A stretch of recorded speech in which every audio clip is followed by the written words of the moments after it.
You ask Tiger to calculate. This deals with linear inequalities with one unknown. The final result is x greater than 3. Let's solve it step by step. Group all constants on the right side of the inequality. Subtract 22 from both sides.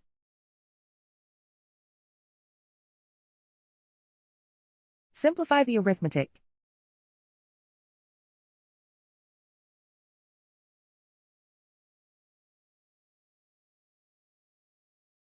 Isolate the x.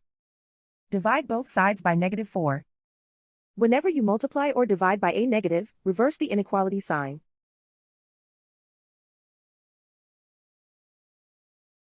Cancel out the negatives.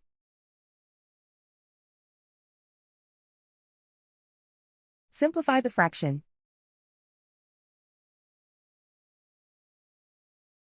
Cancel out the negatives.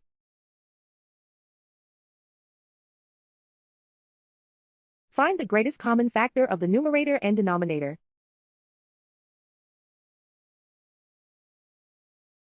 Factor out and cancel the greatest common factor.